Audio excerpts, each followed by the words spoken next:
Welcome to Shield of the Republic, a podcast sponsored by The Bulwark and the Miller Center of Public Affairs at the University of Virginia, and dedicated to the proposition articulated by Walter Lippmann during World War II that a strong and balanced foreign policy is the indispensable shield of our democratic republic. I'm Eric Edelman, counselor at the Center for Strategic and Budgetary Assessments, a Bulwark contributor, and a non-resident scholar at the Miller Center at UVA.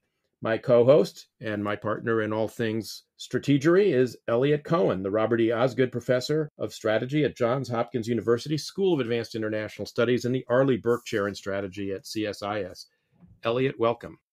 Well, thank you. It's good to be here. Since I know we're going to be talking a lot about the follies of the United States, I want to bring you a little bit of good news from the heartland. So I was in Columbus, Ohio over the weekend for a convention of about 1,300 magicians. And there waiting in line was none other than Lance Burton. Now, if you remember, Lance Burton was probably the most famous magician in the world. He had an entire theater built for himself at the Monte Carlo Resort in Las Vegas. And after he finally retired, because it was just such a physically demanding thing, what does he do? Well, he goes back to his Kentucky roots. And he's living as a farmer in Kentucky, helping young magicians along and tending to his 30 Angus beef cattle. So, it was a great American reverting to being, someone from the heartland. It was very, very encouraging. Now we can get back to the disasters of the 20th century. Can we start now? Let's start. Why don't we start the program now? So let me introduce our special guest. I'm really pleased to have him, Robert William Kagan, whom I've known for almost 50 years now, is a renowned scholar of American foreign relations.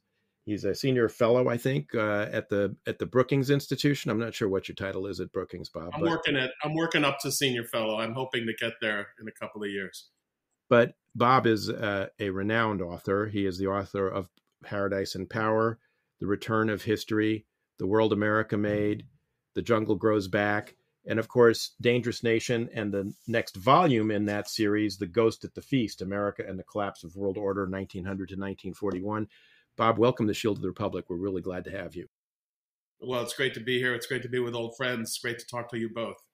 So let me start by asking you to tell our listeners a little bit about the main themes. You start the book with the Spanish-American War and America's arrival, essentially, as a world power on the international scene, and the sort of ambivalence with which many Americans receive that sort of news and take on that road. Tell us a little bit about how you see that playing out and what you think the book is really all about. Well, one of the things that I discovered as I was researching, especially that early period where of the Spanish-American War and its aftermath, and a journalist writing at the time said, for Americans, world power had not been on the menu.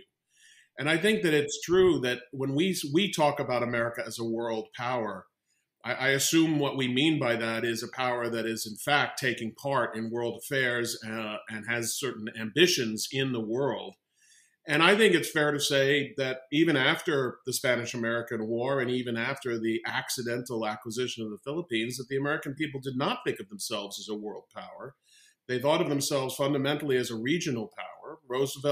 Theodore Roosevelt himself and Henry Cabot Lodge were not interested in expanding beyond what they regarded as the hemisphere, which included what they called the outworks, which included Hawaii and some of the other islands. But they did not have imperial ambitions in Asia, despite what legions of historians have written. And so I would say most Americans really were perfectly content to live in what they regarded as a world that was quite conducive to their needs without them having to do anything about it. I don't even think they were conscious of the fact that they lived in a world order that was protected by others, in that case, the British, but they certainly had no desire to run the world order themselves. And so it really was that there was increased American foreign policy activity in this period.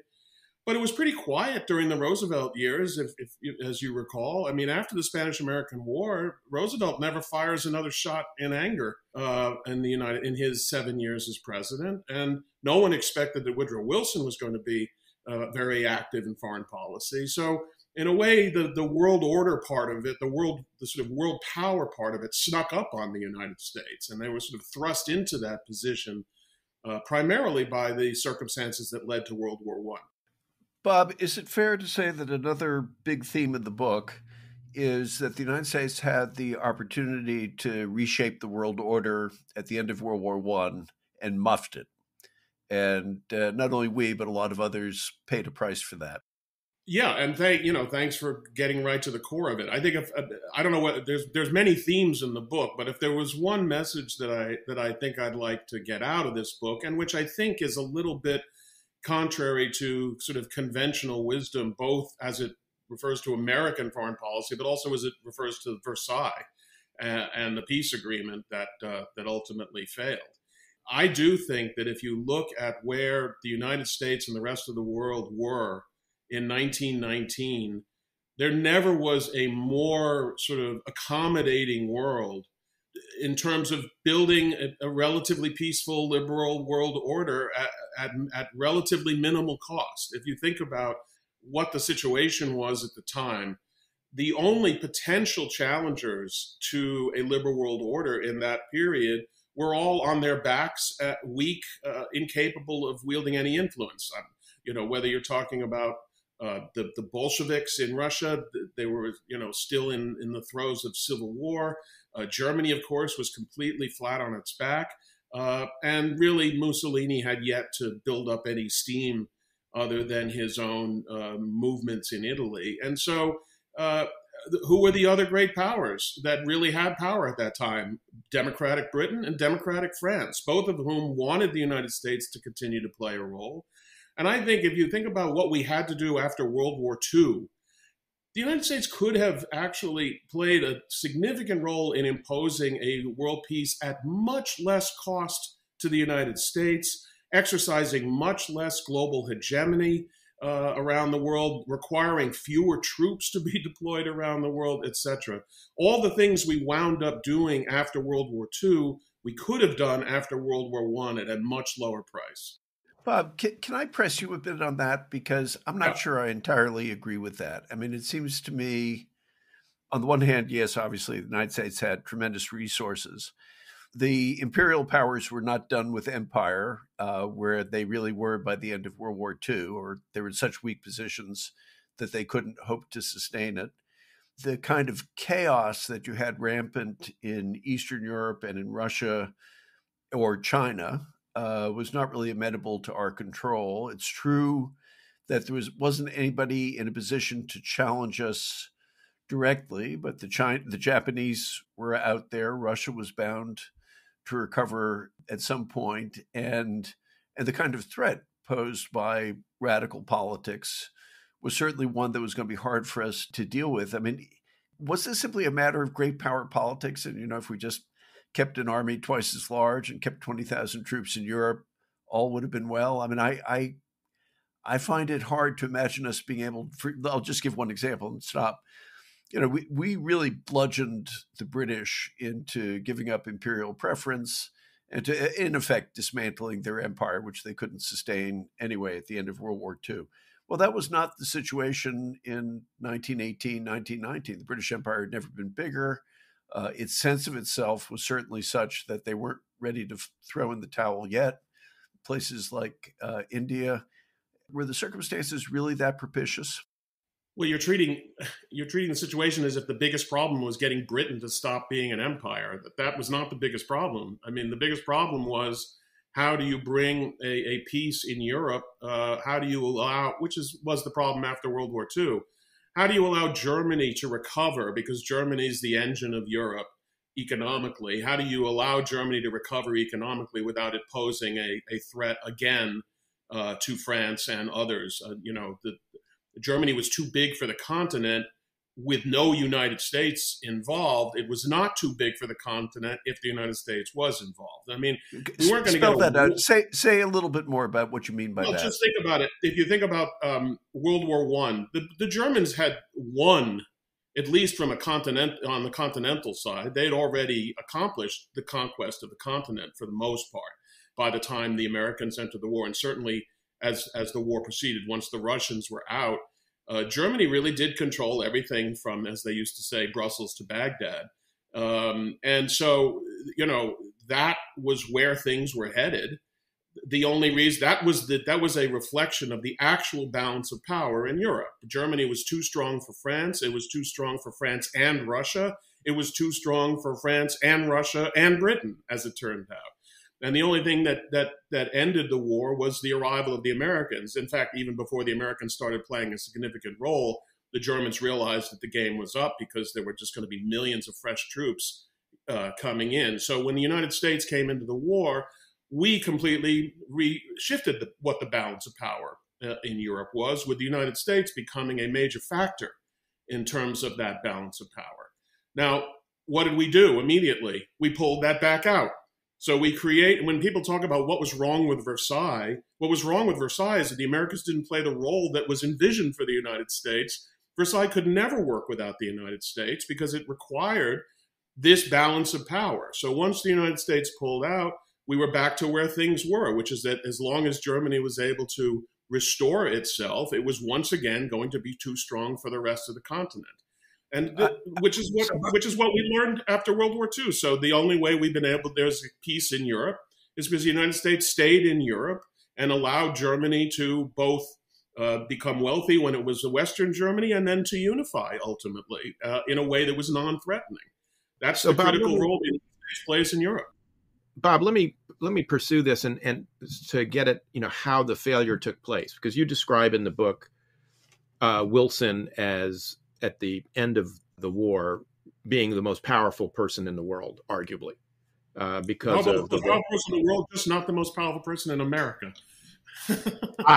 You're getting at precisely the point that I wanted to get at, because one of the things I think is terrific about your book is the degree to which all of the discussions of strategy and policy are really embedded in the domestic political side of the United States. You're not the first historian, obviously, to do that, but it's one of the most thorough interweavings of the domestic politics with the international politics that I've seen, and I applaud you for it. But you describe Wilson as arguably the most powerful person in the world, yet at Versailles, he's not able to get his way with everything he wants among the big four, even. And then, of course, he's not able to sell the peace at home. And explain that for our listeners. Why wasn't he able to get what he wanted, given the relative power of the United States, the fact the United States had become the world's greatest creditor power after he moved from being a debtor nation to the world's biggest creditor, and we had millions of men under arms at that point. What made it impossible for him to convert the potential of power into actual power? Well, I'm not actually sure what it is you are referring to when you say that. There were things that Wilson lost on at Paris. One was Shantung, for instance. The Japanese wanted to hold on to it and not give it back to the Chinese, which everybody regarded as vaguely outrageous. But nevertheless, Wilson wanted Japan to, be part of the League of Nations, so he gave in on that question.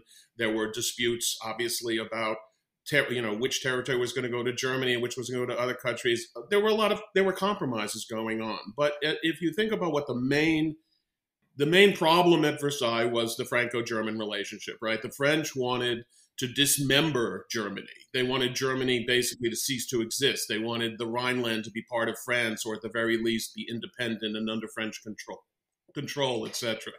And both the British and the Americans thought it would have been a disaster to just try to do away with Germany, because it would have created the desire for revenge that they were worried about. And also they wanted, again, especially the British and the Americans were very conscious of this, but they wanted the German market back. They wanted the German economy back. So Wilson had to find a way to get the French to accept an agreement that provided them some security without dismembering Germany. And he accomplished that. That is what the treaty accomplished. It has set up the situation in the Rhineland where you had foreign powers occupying the Rhineland, which guaranteed, as long as those foreign forces were there, it guaranteed French security. And then there were questions, about reparations and such, which were going to be dealt with later.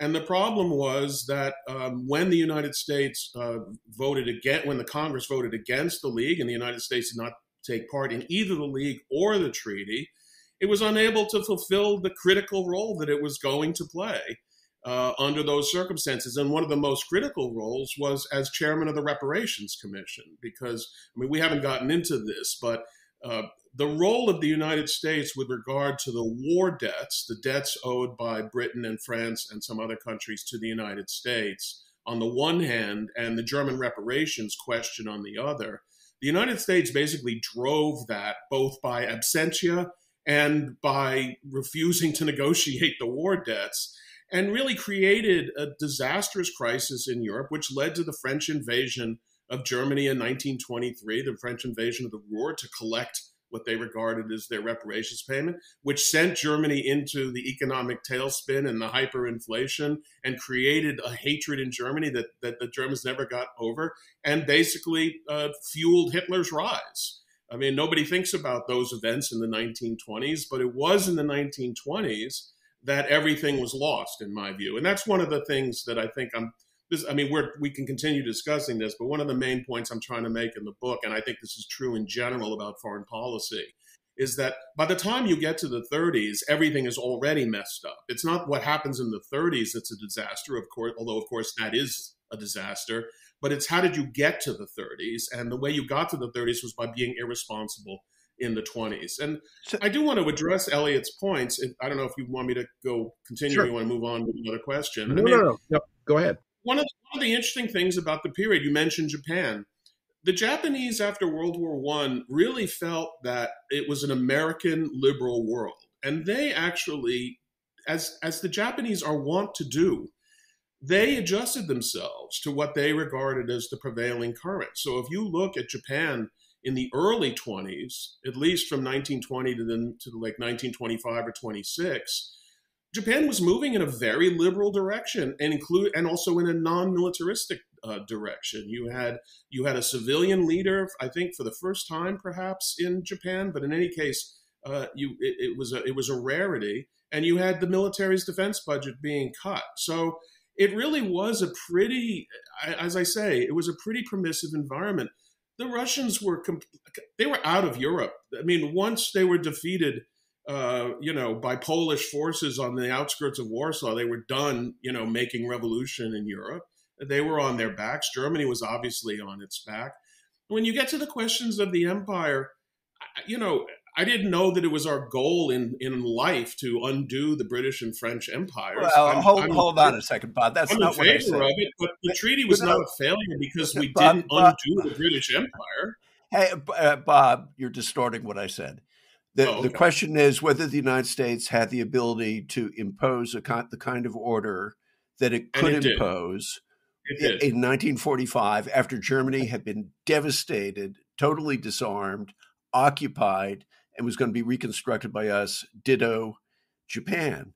And what I'm trying to say is that I take some of your argument, but I think you're pushing it very far. It's very clear, for example, the Germans did not accept the outcome of World War I, period.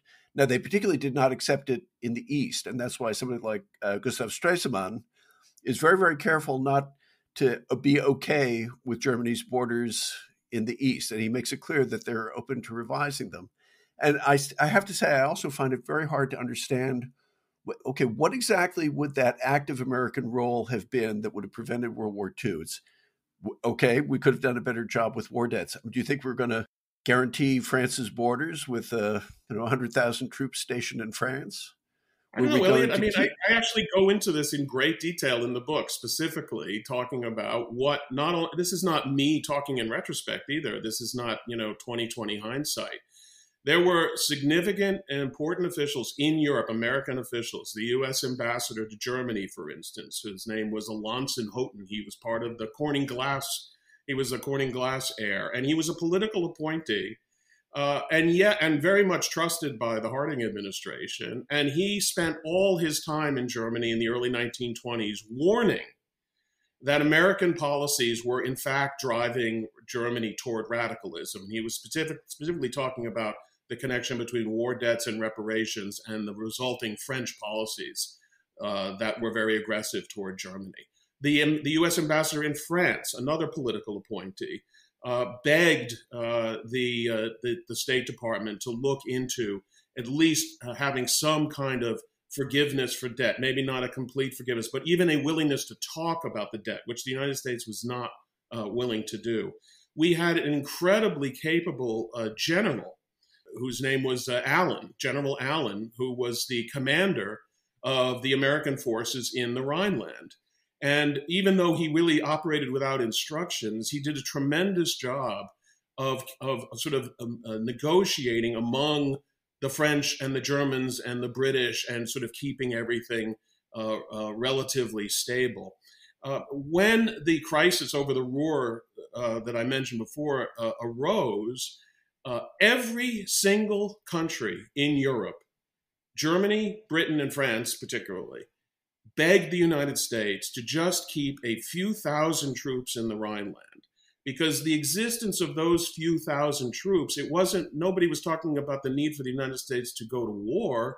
They viewed those troops as a stabilizing presence. And you were right that the Germans never accepted the Versailles settlement, but as long as they had foreign troops sitting in the Rhineland, they had no choice. And they did accept it. And one of the great contributions of American foreign policy, which we can get into why this happened, was that we put pressure on the French to withdraw their forces early from the Rhineland ahead of the Versailles Treaty schedule.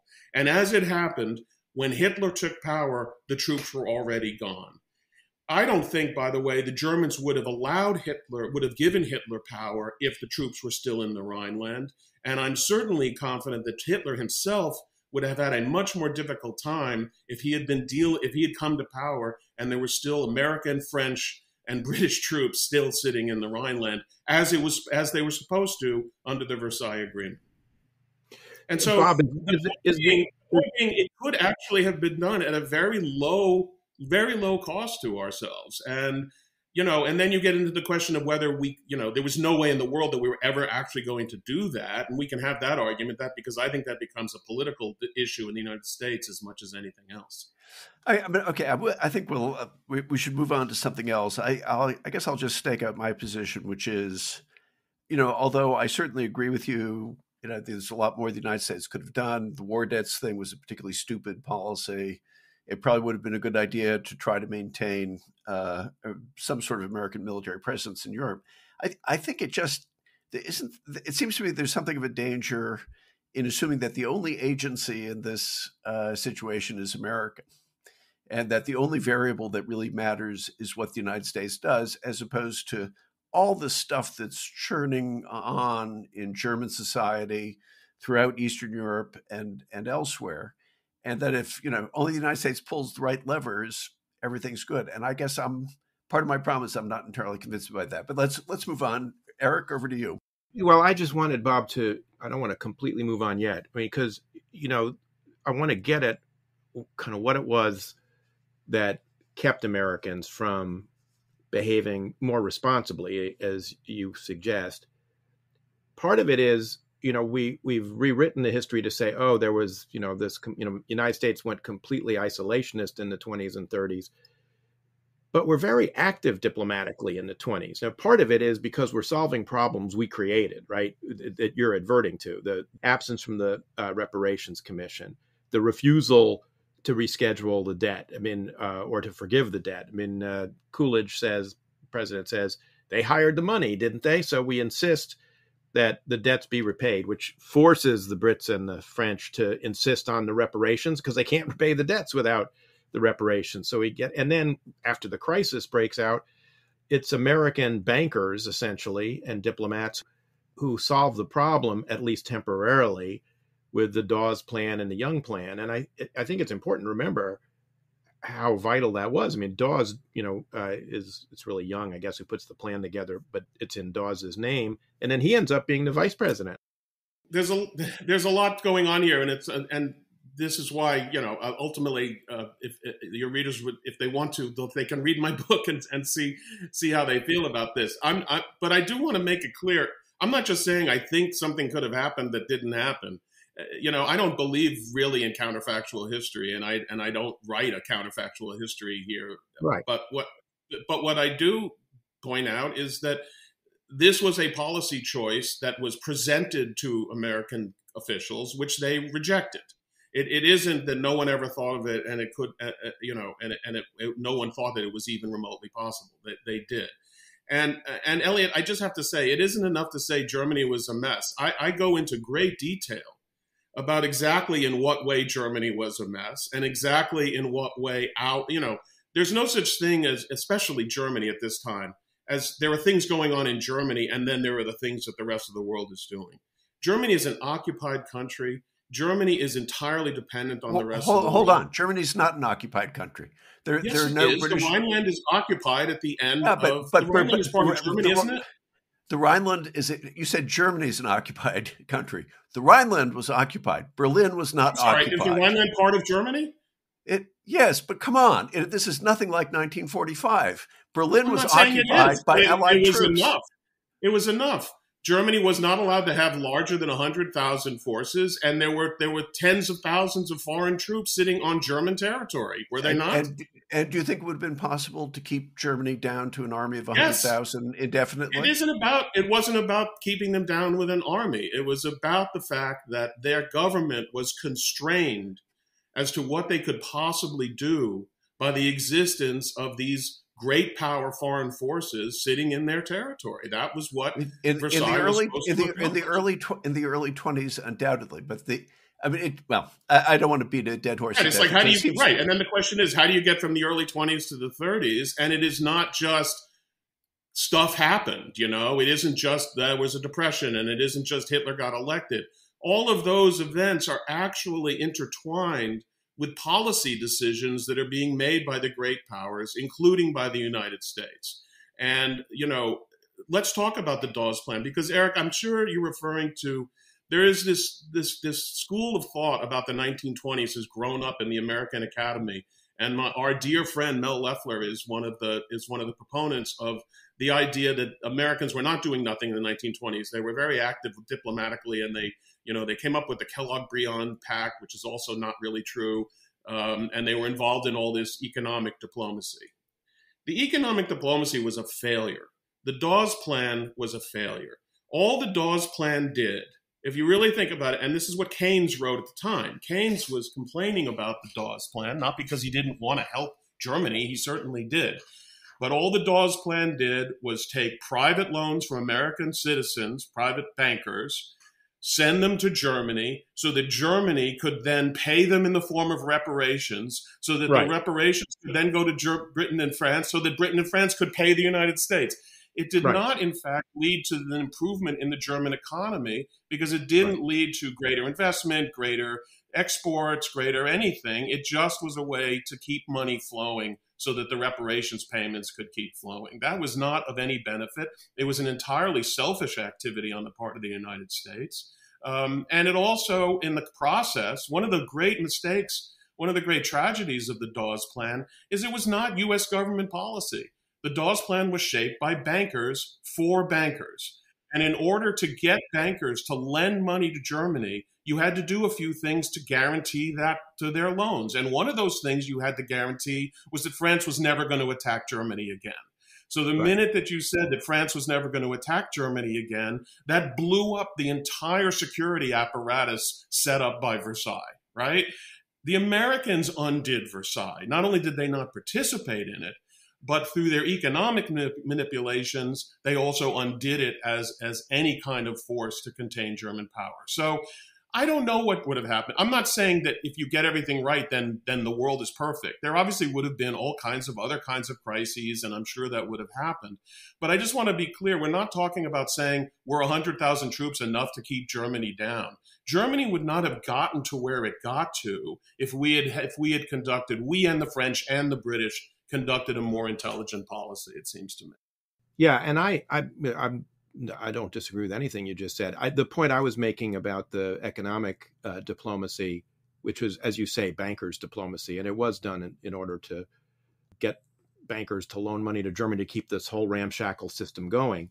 But I guess the point I was making was that it was this persistent refusal of the United States to undertake any kind of political commitment or any kind of military commitment to the security of Europe that undermined the whole situation. And so this goes to the one of the themes I found in the book, which is the persistence of ideology as an influence on American policy. And part of that ideology was we don't take on political obligations. And part of what is fascinating to me about your book is how we get from that point to FDR in 1941, and how we get to the point where Americans become persuaded that whether they want to or not, they have to undertake a more active role and and a more political and military role in the security of Europe and ultimately Asia as well.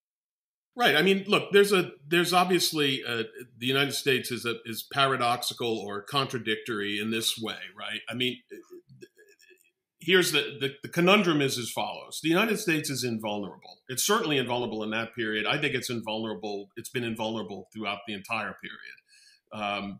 There was no way that if the United States, took sufficient steps that they could be attacked and invaded by anybody else. So it's not hard to understand why Americans who were operating in that situation might say, we don't care what happens in the rest of the world. It can only bring us trouble. We're fine, and we don't need to be involved. Therefore, that means that everything we do in the world is a choice. And I don't get into this in the book, but this whole dichotomy we've set up between wars of choice and wars of necessity, I don't think the United States has ever fought a war of necessity. I'm not sure there is such a thing as a war of necessity. You can always not fight. We told the Czechs not to fight, right? So obviously it wasn't necessary. But certainly in the case of the United States, which does not have a vulnerability to foreign attack, it's always a choice when we act. So we have a natural feeling that we don't need to get involved, and why should we? However, we also are, as you say, we're a highly ideological people. We're probably the most ideological people in the world, given that our founding principles are our nationality. It's not blood and soil. It's about our beliefs. And I think it's very clear. The 20th century shows this, and I think the Cold War shows this, and I think our current policy toward Ukraine shows this. When Americans perceive that the liberal world, even outside America's borders, is fundamentally under threat, they are unwilling to tolerate the toppling of liberalism as the hegemonic force in the world. And that's the way I would put it, too, because it's not America's hegemony they're interested in, it's liberal hegemony they're interested in. And so why did we get involved in World War I? Ultimately, because Germany was an autocratic, militaristic regime that was hostile to liberalism, overtly hostile to liberalism. Same thing in World War II. And one of the things, if you had asked me what are the themes of this book, one of the things that I discovered is that if you ask me what was the turning point for the American public as to when they decided they really needed to start doing something about what was going on in Europe, it was Kristallnacht. It wasn't even Munich. People had mixed feelings about Munich, but Kristallnacht really shocked the sensibilities of Americans, and really, in the same way that the Lusitania sinking colored Americans' attitudes towards Germany for the next few years. It didn't lead immediately to war, but it definitely was the background behind the decision to go to war. Similarly, Germany's behavior, believe it or not, toward the Jews was so outrageous to at least a majority of Americans, not all Americans, because one of the consequences of Kristallnacht in 1938 is a rise in anti-Semitism in the United States. But nevertheless, the sort of outrage at that, I think, set the stage for what Roosevelt would later do, which is sort of gradually get the United States more and more involved. You know, the Holocaust Museum had a very interesting exhibit on Kristallnacht, which they crowdsourced to a bunch of high school students around the country. Just what did your hometown newspaper cover about it? Turns out there was an enormous amount of coverage across the country. Yeah. And I must say, when I saw that exhibit, I was quite surprised. That's not what I would have expected. You know, Bob, in your book, you say something which I think is really at the core of the conversation. I wanted to read it and get you to riff a bit on it. It's bottom of page 337. You're talking about the Kellogg-Briand Pact, which I agree was stupid. And then you say the following: this powerful, almost religious conviction, however, tended to blind Americans to the underlying realities of power that had produced the world they considered the triumph of liberal principles. They did not realize that if the world seemed to be moving in a liberal direction, it was because liberal powers had held a near monopoly of power since the end of the war, and this state of affairs was coming to an end. And that, you know, not just in this book, but I think in other things you've written, that seems to me to be sort of a central theme of your thinking about American foreign policy. I was wondering if you could just expand on it, if you want to make it relevant to the world that we're in today. You know, you've said we're an ideological nation, so perhaps we tend to overvalue the impact of ideology on its own. Just talk a bit about that. Well, yeah, I mean, you know, because we're children of the Enlightenment, we have a kind of built-in prejudice in favor of the idea of progress, the idea that, you know, human beings are sort of, as they learn more, as knowledge expands, as science learns more, then human beings get better. And this, you can read this today in people like Steven Pinker and others who think that sort of the Enlightenment has sort of triumphed. And it's the principle inherent in Frank Fukuyama's end of history thesis, which people joke about, but I think most people still do feel roughly like there is a teleological, you know, element to the world, and that we are heading, you know, things are getting better. And this is a myth, in my view. And what I've argued in other books is that actually liberalism is an aberration more than the culmination of human development. And the reason that liberalism has spread is because the nations that believe in liberalism, chiefly the United States, have been the most powerful nations in the world since basically World War I, except when they chose not to pay any attention to the world and let others get more powerful. But that is what it is. Power is what sustains ideas. Ideas are important. Ideas are what people, by the way, I believe that ultimately we have a misguided understanding of what interests are, because we think in terms of interests only in terms of material terms, in terms of security and economics, etc. Whereas it's clear that not only for the United States, but for all countries at all times in history, people have been willing to fight and die for beliefs. They've been willing to undo their own security or damage their own security in the interest of whatever it is that they're believing or whatever they think ought to be. And so the United States gets singled out for being, a crusader in this regard. But my view is that we're in a constant ideological struggle.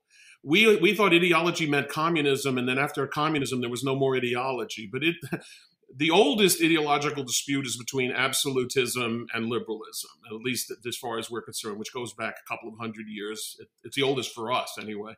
And that dispute has continued. I think that, and we're still fighting that dispute. And so, which gets us to today, when we see someone like Putin attacking a country that wants to be part of the liberal world like Ukraine, we do see that, and Putin is a representative of a major power with a nuclear force and at least theoretical military potential. That's when we start getting nervous, long before there is any actual threat to America's physical security. The loss of Ukraine is not going to affect American security, and yet Americans are clearly willing.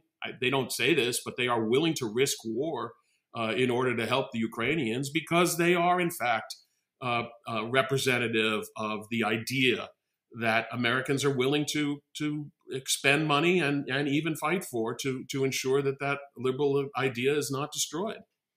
Bob, I want to kind of carry this thread forward in two ways. One, you have now, in the last few minutes of our conversation, you've talked about the Lusitania and Kristallnacht and how that shaped American opinion and the ideological underpinnings of that. And I think you make a very powerful case in everything you've written that we've always, as a nation, had these ideological predispositions that have shaped the way we see the world. A lot of critics say, oh, look, this framing of, American foreign policy as democracy versus autocracy, it's oversimplified. It doesn't take into account that sometimes our allies are not democratic, Kingdom of Saudi Arabia, Egypt, etc. But you make that point very profoundly, that it's not just, you talk about World War II, it's not a threat to our physical security, it's the moral and ideological considerations that ultimately drive us in what kind of world are we content to live in if we don't do this. And then the second piece of it I'd like you to get into is you talk about the fact that, and this is also in the excerpt of your book that the Washington Post published, that 70% of Americans did not want to go to war before World War II, but 70% of them wanted to do whatever it took to stop Hitler. It's a little bit, because you've raised the Ukraine framing, it's a little bit like that, I think, today, right? Americans want to stop Putin. They don't want him to succeed. But as President Biden has said, they don't want World War III and a nuclear war either. So how does that all end up squaring itself up in American historical perspective? Well, I don't know. It's hard to predict where this is headed, but it is certainly true as a just historical matter that the position that we've taken on Ukraine right now is exactly the position, as you say, that we took on Europe in the late 1930s when we started doing Lend-Lease and other activities to help the British, and it was sort of everything short of war. And I think that the situations are sufficiently different that I don't think this needs to lead to war. But there's nothing inherent about our position that prevents it. It's not like we are in the fortunate circumstance that I think the last thing in the world that Putin wants is for us to get involved in the war. And in fact, we've been engaging in sort of a remarkable amount of self-deterrence in what we think is a very clever escalation. The reality is he's losing to the Ukrainians, or at least he's at a draw with the Ukrainians. Does he want to play against NATO and the United States? Obviously not. So we're not in quite the same situation, because unfortunately Hitler, after he had succeeded at Munich, there was no stopping him short of war. You couldn't bluff him out of it. You couldn't sanction him out of it. There does get to be a point where there's no turning back. If you want to try to force an analogy between that period and this period, think about what would have happened if the Czechs had fought back in 1938. I think we have enough, whether you want to read Williamson Murray or whether, I think the general consensus now is that the Czechs actually were quite formidable.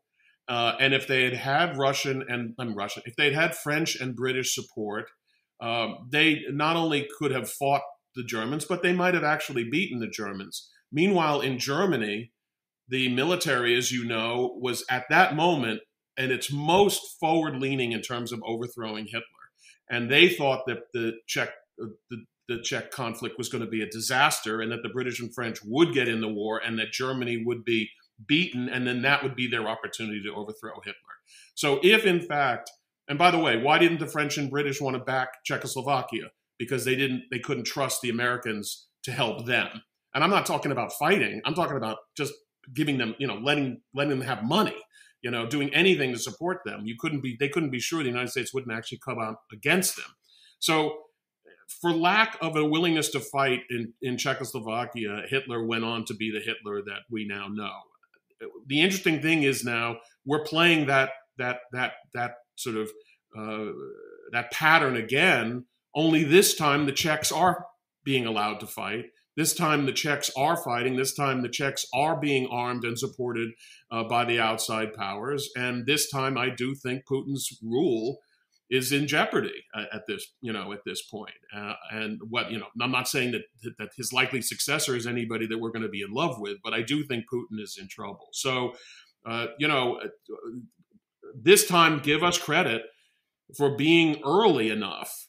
I wish we'd been earlier. I think we could have deterred Putin from attacking Ukraine at all if we'd been tougher in his previous activities, in 2008 vis-a-vis Georgia, in 2014 vis-a-vis Crimea. I think in both cases we were sufficiently timid that he thought he could keep going. But be that as it may, here we are, and he is stuck on what is essentially step one of regaining Russian hegemony in Eastern Europe. And so I think that, that's progress from where we were in the 1930s. Could I ask you about some of the statesmen you talk about? I think the impression that I had as I was reading the book is you were a little bit more sympathetic to Woodrow Wilson than I had expected. Yeah. And so I'd be curious to hear, your take on him. I'd be even more interested to hear your take on FDR. I mean, I think you correctly point out, he's an isolationist at some level up through the mid-30s. And then, of course, he changes around. There continues to be a debate among historians.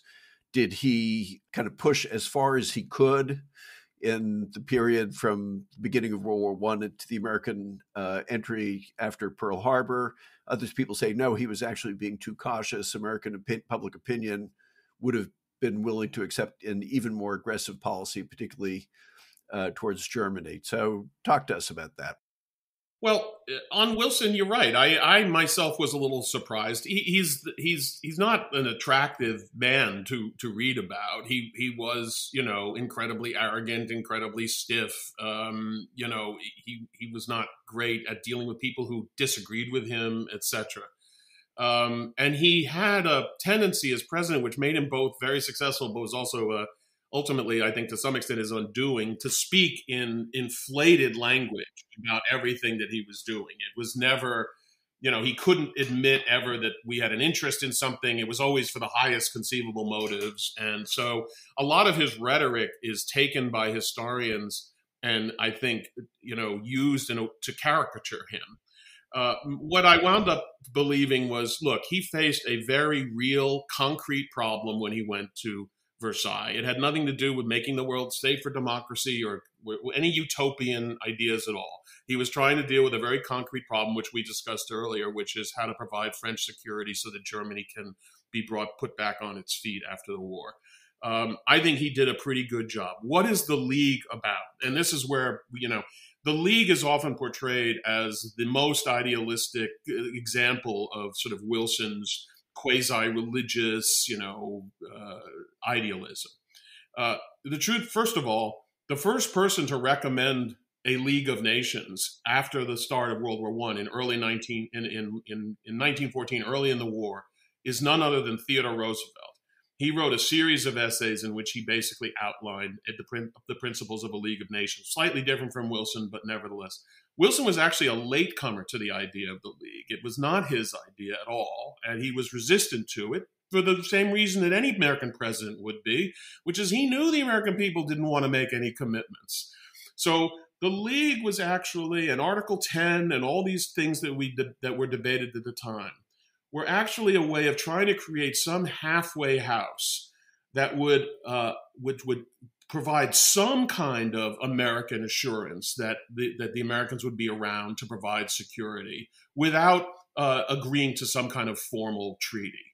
And the truth is that Article 10 never bound the United States to do anything whatsoever. It was demagogued into appearing that way. But Wilson was trying to solve the equation of, how do I provide the French a reasonable reassurance without doing something the American people don't want to do, which is commit to their defense? And the answer was the League. And it was not only Wilson's answer, it was a lot of people's answer. So I am sympathetic to him. And I started out being more sympathetic to Theodore Roosevelt, But I wound up thinking that he behaved completely irresponsibly at the end when he joined Lodge in opposing the League of Nations and the treaty and all those other things, just out of pure partisan political spite. FDR, I have to say, I'm impressed with FDR. It's easy to go back and second guess and say he could have done more here, he could have done more there. You know, first of all, I don't think he was ever actually an isolationist. He had to be an isolationist in order to get elected. You know, William Randolph Hearst actually basically forced Roosevelt to come to him and promise that he would oppose the League, even though Roosevelt had always favored the League. So Roosevelt knew what he had to do.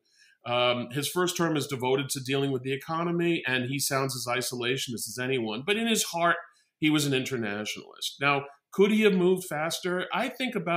When I think about that question, I look at he gave this speech in 1937, which became known as the Quarantine Speech, in which he warned against what he called the bandit nations, the three bandit nations, which he obviously meant Germany, Japan, and Mussolini's Italy. And he said that we have to think about putting them under quarantine in some way.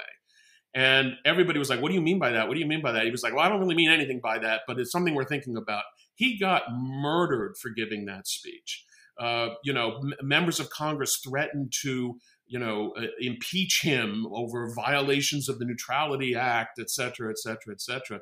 And he made this comment to one of his advisors. He said, it's frightening. I'm paraphrasing. It's frightening to lead when no one is following you.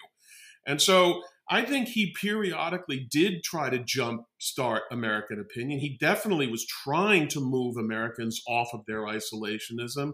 But I don't know that I would second guess someone who probably was the shrewdest political operator in the history of American politics and tell him that he didn't know what he should be doing vis-a-vis the American public. So, we wish he'd gone further? Henry Stimson spent all his time saying to him, walk faster, Mr. President, but Roosevelt was very, and I think this is true of all presidents. They don't want to depart from what they regard as the dead center of American public opinion. This was true of Wilson. It was true of Roosevelt. I think it's true of Biden today. You have to be very careful as president not to get too far out in front of the people. I mean, I think FDR, to me, was always a Wilsonian, right? He was Assistant Secretary of the Navy under Wilson. He's actually the Democratic vice presidential nominee in 1920 when the Democrats are essentially running on, Wilsonianism without Wilson because he's crippled and can't run. But I guess the question I have for you, and particularly the comments you made about Wilson's rhetoric, by the way, I thought it was fascinating in the book. You talk about how deep Wilson's antipathy to the Bolsheviks was, which I don't think anybody really would dispute, but you talk about he really was not a man of the left, which, would be news for a large part of the current American right that thinks that Woodrow Wilson is the author of everything evil that's happened in the United States in the last 80 years because he created the administrative state or something. And he was a, quote, progressive and woke, whatever. But my question really is, how much scope do you think presidents have to shape public opinion on these issues as opposed to simply follow it or trend to the center of it? I mean, the reason I ask the question is Wilson's inflated rhetoric gets criticized. So does Truman's in 1947. And I have a sense, given, what you say about, the large mass of American people not wanting to get involved, not wanting to do these things, that it sometimes takes that kind of rhetoric to actually mobilize political action in the very messy democracy that you describe in both this book and in Dangerous Nation. Yeah, I don't know. It's a very interesting question, Eric, and it's a good question. I guess my initial inclination is to say, don't overstate the degree to which a president can move public opinion by just giving speeches. I think that one thing that a president can do is take an existing feeling and reifying it. I feel like that's what Reagan did. I don't think Reagan persuaded Americans that they needed to, reverse the decline in American power. I think they elected him because that's what they wanted to do. But I think he put things in such a way that, he packaged the idea in such a way that people could say, yes, that's what we want to do, and I think that a president can play that role. If you really ask what Roosevelt did that pushed things along, it was the things he did more than the things he said, right? I mean, and some of the things he did, I think the American people only had the vaguest sense of its significance. He had a way of always downplaying what he was doing. So, you remember the sort of garden hose analogy about Lend-Lease. He made it nice. If you lend your neighbor a garden hose, well, of course, he was doing a lot more than lending the neighbor a garden hose. And so, a lot of this homely rhetoric he used was a way of kind of easing people into what was in fact pretty serious. Now, sometimes Roosevelt gets accused of sort of hiding the ball and not letting Americans know that he was leading them essentially toward war with Germany. I don't think that's true. I think he was pretty honest about that he was open that this was, risky behavior, but he thought it was absolutely necessary. But, if you look at what he does beginning in 1939 and on, I mean, he basically puts the United States into the war, which is why, we haven't gotten to this, but the puzzle of why did Hitler declare war on December 11th after the attack on Pearl Harbor? He didn't have to do that. From his point of view, the United States and Germany were already practically at war. I don't think he thought it was actually that big a step from where they already were, because Roosevelt already had the U.S. Navy effectively taking part in the Atlantic War. So that's what I think he led mostly by getting things done. And by the way, and I'll just end on this, it was incredibly helpful to Roosevelt if you contrast Franklin Roosevelt's situation with Woodrow Wilson's. Woodrow Wilson operated after 1918 with a Republican-controlled Congress, a Republican-controlled Senate. We know how hard it is to get anything done when the opposition party is there, regardless of what the issue is. Roosevelt had an overwhelming majority of Democratic control of Congress. I mean, the numbers were incredibly lopsided. It wasn't even close through most of the Republicans were really in dire condition at that time. So he was in complete control of the legislative situation, which certainly made it easier for him to just, as I say, he could get things done, which made a difference. We're running short on time, so I want to give Eliot the last word here before we wrap up. Well, we could go on for hours on these subjects, Bob. You've been really generous. I wouldn't mind. we easily could. So, Bob, in the book, obviously you talk about presidents and a couple of key statesmen, people like Elihu Root. And, as I think about this conversation, here you have three of us who I suppose could be identified as members of the foreign policy elite. This is the period where you see the formation, the beginning of the formation of the elite, the foundation of things like the Council on Foreign Relations. In a way, some people would point back to the inquiry, this collection of experts that Woodrow Wilson brings with him to Versailles. How important was that, or was it not important at all? The fact that during this period you're beginning to get some segment of mainly American business and legal elites, to some extent academic elites, who are internationalist, who are very much focused on American foreign policy, who by and large want a more activist American foreign policy. Was that important, or was it really just in the end a kind of a recruiting pool for staffing senior administration positions going forward?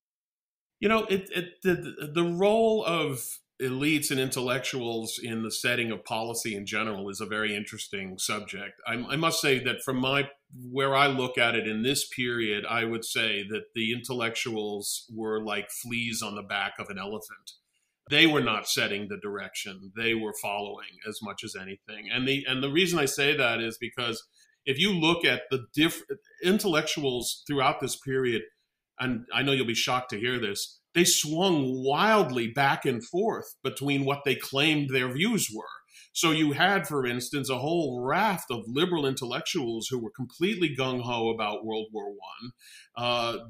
People like Walter Lippmann and Reinhold Niebuhr and others like that, and a whole host of others, John Dewey, etc., all of whom were very enthusiastic. And then, of course, everybody decided to be disillusioned for reasons that I, to this day, don't fully understand, at which point they all decided it was a terrible disaster. And then they did this funny thing, which I love, which is they basically, after being the great cheerleaders for the war, they turned around and said, well, who was in favor? Who got us into this war? So we need an investigation to find out who got us into this war that we supported. And by the way, interesting point to make. Yes, it was true that there were internationalist institutions growing up in this period, largely to sort of hold the flag up for the League of Nations. There was a lot of, Wilsonianism organizing. But if you ask me what was new, it was in fact the arrival of people who regarded themselves as I think we do, as professional foreign policy strategists, experts, etc. This was really this was pretty much the birth of what would become realist theory occurred in this period. And the interesting thing about those elites, they were against the war. The really smart people around the country, the Times military affairs correspondent, people like who was the Spikeman, Nicholas Spikeman, who was sort of the founder of classical realism at Yale at that time. They were all like, we're good. We got two oceans. Nobody can touch us. Everything's fine. And they basically held to that position. Some of them changed their views after the fall of France, but not all of them. And so I would say then the intellectual elite was at most divided, but generally heading in the direction of the anti-interventionist. Interesting. As you say, we could go on for a lot longer, but we have actually run out of time. I promised we were going to wrap, but I lied because your last answer has prompted me to ask a question. I think Eliot will agree with this because we've done this with any number of our guests, Bob. So, you are really the kind of definition of a public intellectual. You have a PhD in history, so you have all the formal training of a historian. Yet you sit at a think tank, one of the most prominent think tanks in America, Brookings, and you've written both a very powerful political essays about American foreign policy and now two rather big books, and I think two more coming at some point in the future. What would you say is the state? And I say this advisedly because having perused your footnotes, I realize how prodigious your reading has been in the academic literature on American foreign relations in the 20th century is, and how deeply you've read in it, which is why I suspect I can't wait for this question. 15 years to write this book. What is your assessment of the state of academic history today? Well, I must say I come away feeling like, in terms of the history of American diplomacy and foreign policy, that the Academy has really ill-served the public.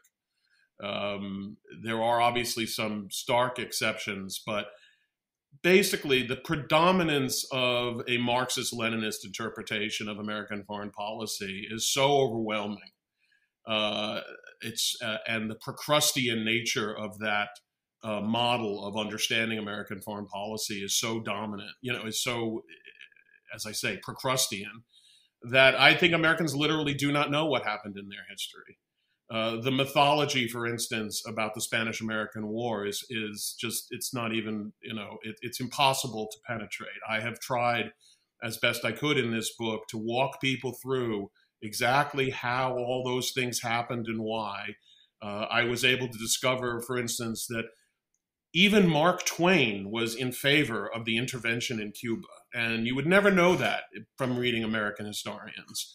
American historians have bought a myth about what Theodore Roosevelt did or did not do with regard to the Philippines, for instance, that was later disproven, but it doesn't stop them from categorizing Roosevelt as the sort of guy who got us into the Spanish-American War, which is not true. And this is true everywhere. Again, why is there this myth, in my view, about American diplomacy, the effectiveness of American diplomacy in the 1920s? It's because those who argue for this basic economic determination explanation of American foreign policy can't say that it wasn't happening in the 1920s too. So they have to say, yeah, the United States, as always, was searching for open markets, and that's what its foreign policy always is. And And the result is not just that they're wrong, but as I say, that Americans therefore do not understand their own history. They do not take it seriously. I believe that historians have turned our history into a series of cartoons, politically motivated cartoons, but cartoons nevertheless. And so what I've tried to do here is sort of resurrect the idea that you have to look at the world through the point of view of the people that you're writing about, not just from your own point of view, and to impose not to try to impose a theoretical construct which forces everything into one explanation, as the American historical profession unfortunately does. So I think it would be nice if we could renew our historical researches, and get past this absurd Marxist-Leninist interpretation that's so dominant. Eliot, any obiter dicta? Loads of them, but I think I'll pass. Well, our guest has been Robert Kagan, the author of The Ghost at the Feast. It's a terrific read. I mean, among other things, it's extraordinarily well written. Yeah, I want to second that. I mean, this is probably the most readable account of American foreign policy, particularly for this crucial period, that I've ever seen. So it's a literary achievement as well as a scholarly one. Well, thank you. Coming from you guys, that means a lot to me. So thank you. And that will wrap it for this episode of Shield of the Republic. If you enjoyed this podcast, please write a review for us or give us a like on Apple Podcasts or Spotify or wherever you get your podcasts from. And we'll be back with other episodes of Shield of Republic next week.